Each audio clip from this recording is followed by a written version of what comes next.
Hey bro, sebuah utas tentang analisa antara kapal induk bertenaga nuklir dan kapal induk konvensional. Bertentangan dengan kepercayaan umum, kapal induk nuklir tidak secara inheren lebih baik daripada kapal induk konvensional. Faktanya, dalam banyak skenario, operator konvensional lebih baik. Operator konvensional memiliki yang lebih baik. Pertama, dari segi ketergantungan kerusakan, dan yang kedua, memperbaiki fleksibilitas. Kapal induk konvensional dapat kembali ke pelabuhan asal jika ruang mesin masih utuh. Sementara kapal induk bertenaga nuklir perlu mematikan reaktor jika terjadi pelanggaran di dekatnya. Mungkin maksudnya adalah jika terjadi kerusakan di dekat reaktor nuklirnya. Kapal induk bertenaga nuklir mungkin memiliki fleksibilitas penempatan global yang lebih baik karena daya tahan yang lebih baik. Tetapi kapal induk konvensional masih merupakan pilihan yang lebih baik bagi Cina. Karena tantangan strategis kami sebagian besar berada dalam jarak 2000 km dari garis pantai kami. Jadi, kelompok tempur kapal induk Cina di masa depan mungkin akan berupa campuran antara kapal induk bertenaga nuklir dan kapal induk konvensional. Analisa ini dikutip dari akun X Zhao Dashuai. Apa sebenarnya yang membedakan antara kapal induk bertenaga nuklir dan kapal induk konvensional? Pertama, kita mulai dari sumber tenaganya. Kapal induk konvensional menggunakan bahan bakar fosil, diesel atau turbin gas. Sedangkan kapal induk nuklir menggunakan reaktor nuklir untuk menghasilkan tenaga. Yang kedua, dari segi daya tahan operasi atau endurance. Yang membedakan antara kapal induk nuklir dan kapal induk konvensional adalah pertama, kapal induk konvensional harus sering mengisi bahan bakar sekitar setiap beberapa minggu kurang lebih. Lalu, kapal induk nuklir bisa beroperasi antara 20-25 tahun tanpa isi ulang bahan bakar reaktor atau meski tetap perlu logistik untuk awak dan pesawat. Jadi dari segi bahan bakar, kapal induk nuklir jauh lebih efisien dibandingkan dengan kapal induk konvensional. Dan tidak perlu ada kapal bahan bakar yang lalu lalang untuk mengantar bahan bakar atau menstok bahan bakar di kapal induk yang berpotensi untuk terbakar jika terjadi konflik atau serangan mendadak dari lawan. Selanjutnya, yang ketiga, dari segi jarak tempuh, kapal induk konvensional terbatas oleh kapasitas bahan bakar. Ya, seperti tadi, perlu mobilitas kapal pengangkut bahan bakar untuk mendapatkan bahan bakar sehingga kapal induk konvensional bisa berjalan kembali. Sedangkan kapal induk nuklir lebih bersifat praktis dan tak terbatas selama suplai logistik dan pemeliharaan tersedia. Ya, kalau logistik untuk manusianya tidak disediakan, kapal induk pun tidak bisa berjalan karena manusia juga butuh bahan bakar, yaitu makan. Yang keempat yaitu dari segi ukuran dan bobot. Kapal induk konvensional umumnya lebih kecil untuk efisiensi bahan bakar. Sedangkan kapal induk nuklir ukurannya bisa dikatakan dapat dibuat lebih besar karena tidak dibatasi kapasitas bahan bakar konvensional. Bagaimana kapasitas muatan pesawat dan operasi udara dari dua jenis kapal induk ini? Kapal induk konvensional memiliki kapasitas pesawat lebih sedikit karena tadi efisiensi bahan bakar membuat ukurannya harus lebih kecil dan jangan terlalu besar alias gemoy. Untuk kapal induk nuklir bisa membawa lebih banyak pesawat dan mendukung operasi udara lebih intensif karena tenaga listrik dan uap melimpah. Selanjutnya, dari segi biaya, Kapal induk konvensional membutuhkan biaya pembangunan dan pemeliharaan yang lebih murah.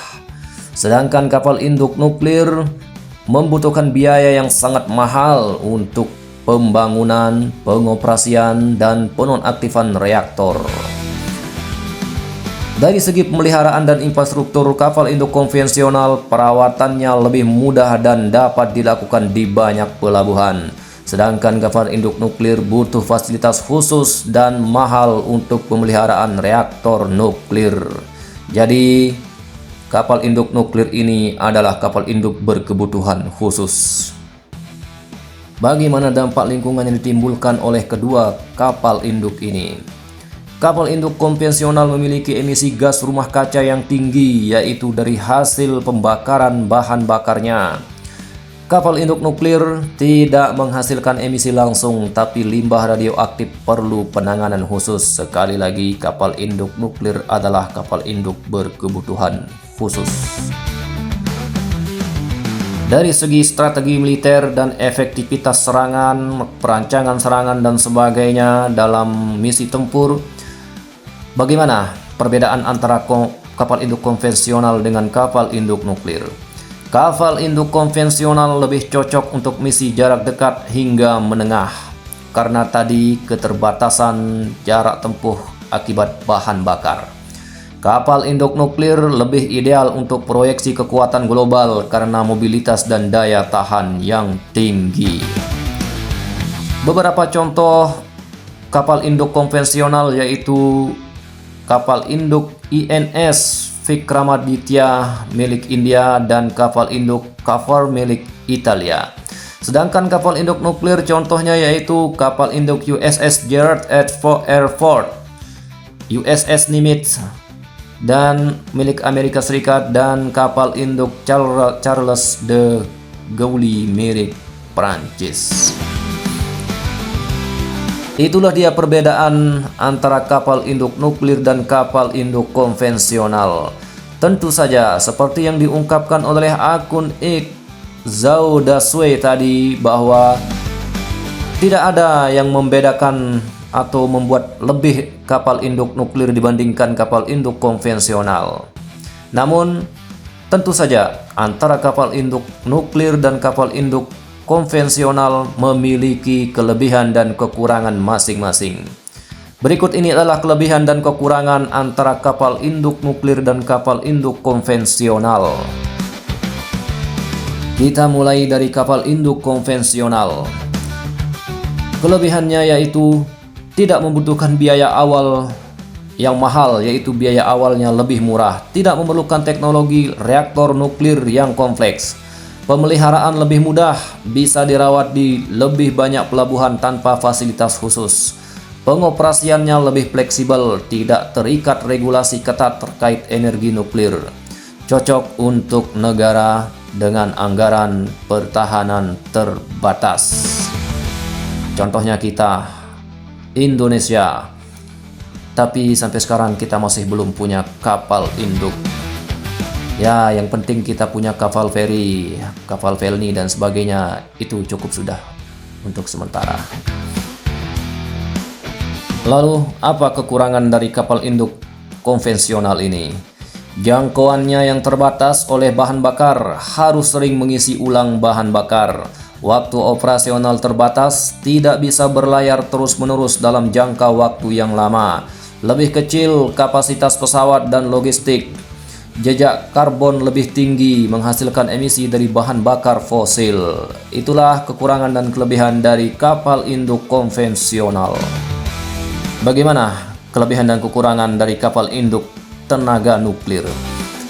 Kelebihannya adalah pertama, endurance-nya tinggi, bisa beroperasi selama 20 lebih tahun tanpa isi ulang bahan bakar nuklir.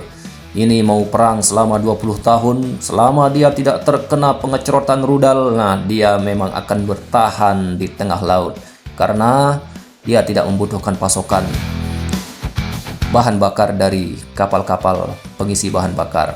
Namun bahan bakar manusianya tetap harus dipasok. Kalau tidak dipasok, end of day. Yang kedua, mobilitas dan jangkauan global. lebih tinggi, cocok untuk misi panjang dan ekspedisi global. Yang ketiga, kapasitas daya lebih tinggi, bisa menghidupi lebih banyak sistem pesawat, radar, dan senjata. Selanjutnya, tidak perlu bahan bakar fosil, mengurangi ketergantungan logistik bahan bakar. Yang kelima, lebih besar dan kuat secara struktural. Setiap ada kelebihan, tentu di sana ada kekurangan. Apa kekurangan dari kapal induk bertenaga nuklir ini? Pertama, biaya pembangunan dan perawatan sangat mahal. Butuh personel khusus untuk operasi reaktor. Resiko radiasi dan limbah nuklir harus dikelola secara ketat. Perawatan hanya bisa di fasilitas khusus. Regulasi internasional lebih ketat. Itulah dia kekurangan dan kelebihan antara kapal induk konvensional dengan kapal induk bertenaga nuklir. Mungkin teman-teman ada pendapat yang ingin disampaikan. Bagaimana kira-kira? Silahkan sampaikan saja pendapatnya di kolom komentar. Sampai jumpa lagi.